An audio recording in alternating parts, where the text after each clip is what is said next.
But without further ado, therefore, I'm going to turn to our first speaker, who is Sara Phillimore.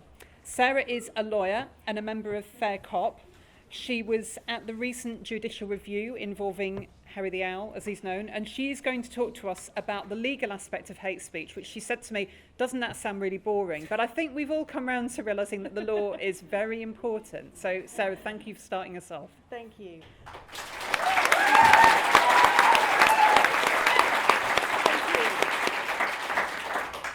Right, I am going to talk about hate speech. What does it mean? What are the consequences for women? And how can we protect our freedom to speak and at the same time protect our own safety? Now, I'm going to publish this talk on the Fair Cop website. So if there's a link or a case reference that you think sounds interesting, don't worry about getting a note of it. Hopefully it will be online and you can check it there. I'm going to start, however, with some personal reflections, because it seems that that's really what this debate has all become about now, hasn't it? The personal, the identification. So as you know, I'm Sara Phillimore, I'm a family lawyer, I'm a member of Fair Cop. I am also a disabled woman. So I know, deep in the very heart of me, that self-identification is a joke. It's a sick joke that is played on the powerless by the privileged. I know this. And I think it's been my inoculation to some extent against the current madness in which we are swimming. And in common, I'm sure, with so many of us in this audience, I've had the audacity to express an opinion online while female, and that brings with it a certain response. The bulk of the insults relate to how fat and ugly and stupid I am. When a man's been really, really cross about what I've said, however, he sent me a picture of an ejaculating penis. Now, there are many sorrows that I have from a chemically induced menopause at the age of 42, but I think the keenest sorrow must be that I never filmed myself violently ejecting the contents of a moon cup around a unisex toilet and set it up as a handy GIF, because if we're using bodily fluids in place of argument, then that would be the perfect riposte. But, and I know this comes as an awful shock to some of them, I don't care if an angry incel doesn't rate my fuckability. That isn't on my radar. Amen. What I do care about, however, is when that angry incel insults my fuckability and posts my name, my address, my photograph, my phone number online. That I do care about. If you do that to me, and you are in this jurisdiction, and you are identifiable, one way or another, I am coming for you.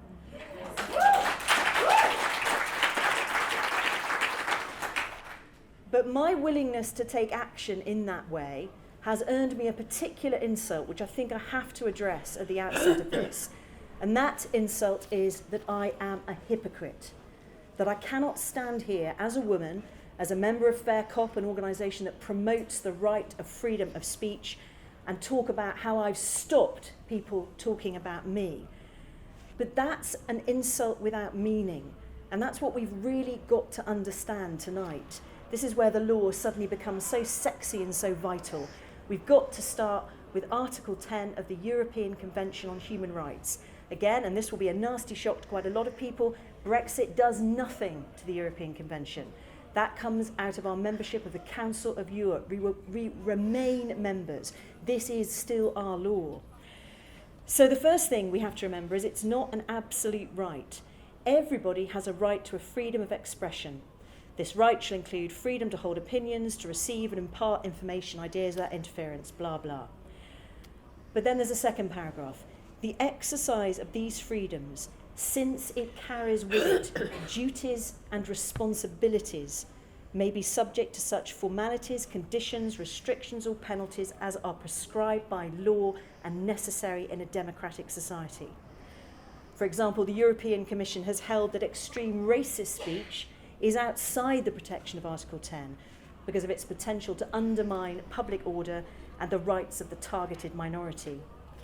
So what all this is about is the rule of law. The rule of law is essential for any society worth living in. It simply means we have a system of law that is applied openly and fairly to all.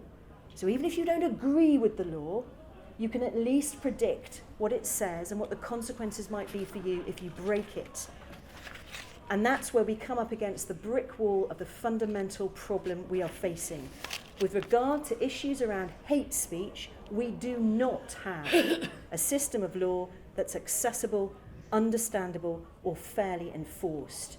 And this is causing real injustice and real fear, and it cannot endure. So it's really important that we've come together to talk about this. I think we've first of all got to understand the problem and then decide what we are going to do about it.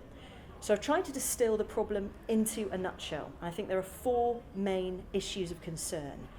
First of all, the internet has provided a vast and rich playground for abusers. Abuse can be instantly communicated, it can be seen by millions, and those who own and operate the social media platforms don't seem to care at all about managing them. Existing law that deals with offensive speech online is not fit for purpose. All of it predates the rise of the internet and now relies on the subjective determination of the alleged victim about what is offensive. Worse than that, so we've got a very low starting point, existing law is not fit for purpose, but it's also become corrupted by what certainly seemed to me the sudden and overwhelming capture of so many of our fundamental institutions, the police, various charities, even, I fear, perhaps the judiciary. That capture by a particular minority group which is claiming supremacy over all others, the men who say they are women. And the 4th problem, the aftermath of Stephen Lawrence's murder has cast a very long shadow indeed. What it's led to, directly out of the Macpherson report, is the recording of this strange creature, the hate incident non-crime. So recording incidents of hate that don't quite tip over the line into criminality, but some way by recording them you'll prevent escalation. What it really means, of course, it will stifle people from saying things, it will have a chilling effect on our freedom of speech. So what are we going to do? I've listed all the legal stuff if you want to check it in the speech online. I won't go through that and bore you with it now. But I do think I've got to look in some detail at what the CPS are saying. Because a very interesting thing that happened since I wrote this speech was, of course, as you're probably aware, the CPS guidance that was sent out to teachers at schools, but was not to be seen by the parents. Now, the CPS had a sudden change of heart about that 3 days after they issued this guidance. And I suspect it had a lot to do with the fact that suddenly the journalists were pricking up their ears and sniffing about. And suddenly they've released part of the guidance, but not all. So your child goes to school, your child is being taught things about hate crime, your child may even be identified as a hate criminal, and you as a parent won't have a full understanding about how that came to be. I've put the links to the CPS guidance in the speech. They've got guidance about cybercrime and prosecution and social media guidelines and prosecuting cases. And their guidance sounds really sensible. That it's got to be, if you're going to go after somebody for online abuse, it's got to be a credible threat, say of violence to the person. It's got to specifically target an individual or individuals. It's got to be grossly offensive, indecent, obscene, or false. So the guidance itself is very explicit. People should not be at risk of being criminals just because they're offensive or shocking or disturbing, satirical, iconoclastic, or rude, expressing an unpopular or unfashionable opinion. None of these things the CPS guidance say should bring you under the umbrella term of hate crime. And this all just sounds very, very sensible. As those of you who followed the Fair Cop Judicial Review may recall, Mr. Justice Knowles was very clear. Nobody has the right to go through life and not get upset. That's life. But what has happened when you overlay this very sensible sounding guidance with a particularly restricted view of which of the 9 protected characteristics in the Equality Act should go forward into hate crime law? Because as I'm sure all of you in this audience know, sex is not a protected characteristic for the hate crime law. And we know why. Because the police at least have been utterly candid about why it isn't.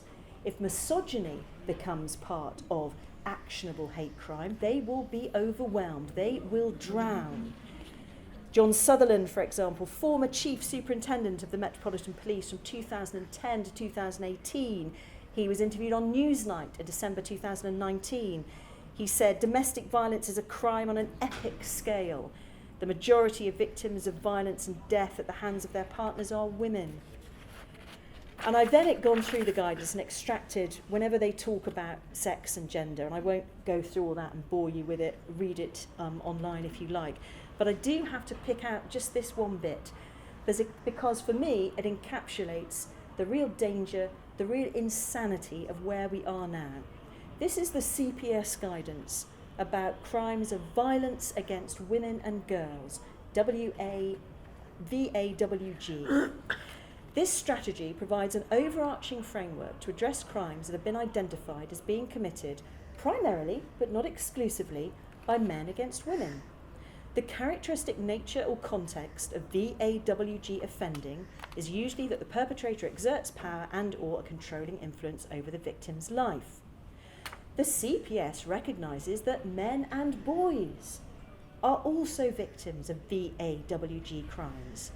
All our VAWG policies are inclusive and they are applied fairly and equitably to all perpetrators and victims of crime, irrespective of their gender.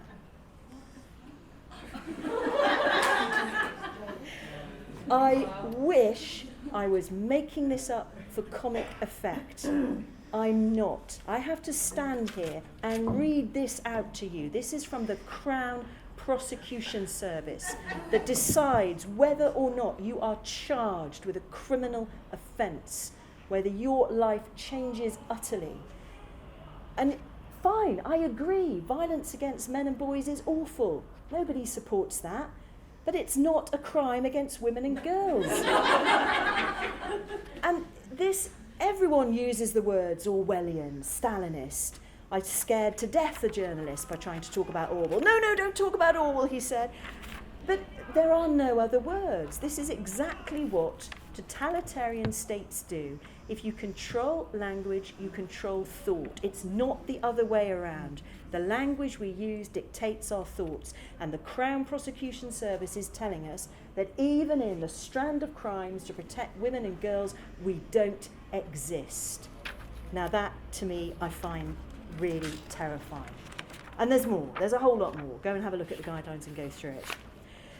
So that leads us to problem 4, as identified. We've got now the rise of this hate instant non-crime and fears about escalation. What I think the Fair Cop Judicial Review shone a massive bright light upon is the sheer scale of the institutional capture of the police by organisations such as Stonewall and Mermaids. Now, these organisations go much further than merely ignoring sex as a protected characteristic. They assert it exists only in the mind of the person claiming it, and that these people have overriding rights not to be challenged about their claimed identities. Indeed, any challenge is seen as hate, and it must not be allowed. The Telegraph reported earlier this year that in the 5 years since all this hate crime guidance was rolled out, there have been 87,000 recorded hate non-crime incidents over the 27 police forces. But as we saw in Harry Miller's case, Humberside Police recorded details about his incident on a piece of paper headed Crime Report, which referred to the complainant as a victim. I don't think many employers getting sight of that in some DBS check are going to be particularly alive about the subtle distinction between the hate incident and the hate crime. And as we know, sex is not a protected characteristic for this guidance, so you won't have any misogynistic hate crime in that 87,000.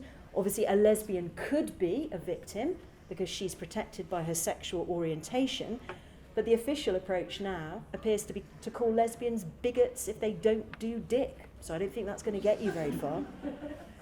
So all of these problems reach the perfect storm in the Fair Cop Judicial Review hearing. I live tweeted that hearing, and I've provided a link to the Thread Reader app of those tweets if you want to refresh your memory. Much of the argument of the Humberside Police and the College of Policing was directed at the importance of stopping the escalation of Harry Miller's wild and wanton tweeting. If you don't remember what he was tweeting, it was such gems as, huh? A comment about Jenny Murray, which wasn't even particularly rude, and of course the infamous song lyric about silicone breasts. And from the way in which the case was presented, we saw very, very clearly the extent of the capture.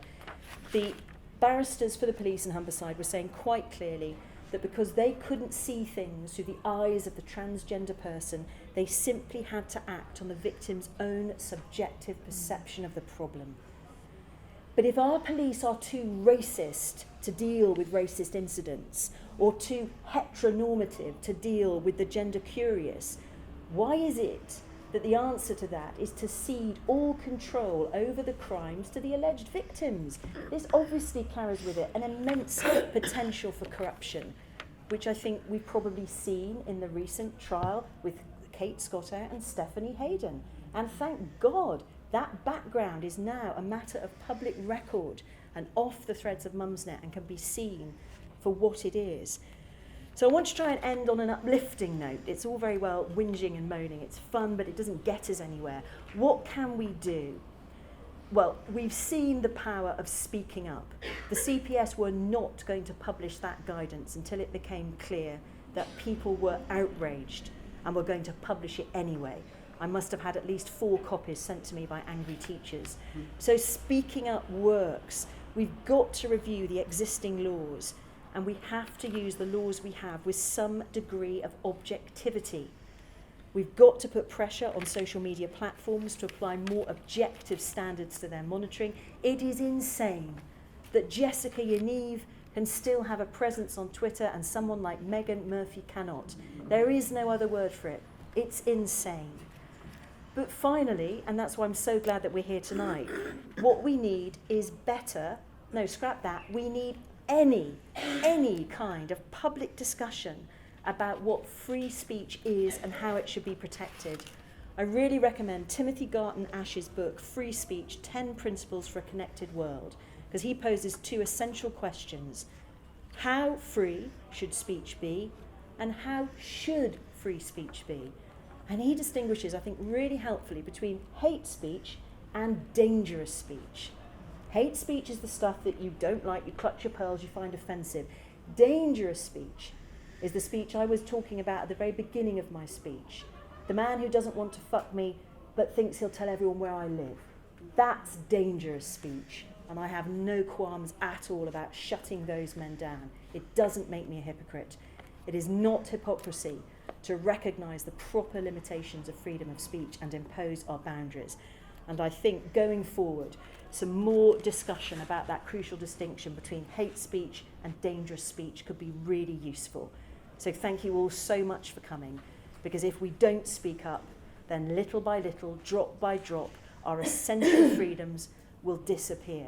And I never thought I'd be standing here in the United Kingdom in 2020 and saying this. I never thought that, but here we are. So thank you very much for coming.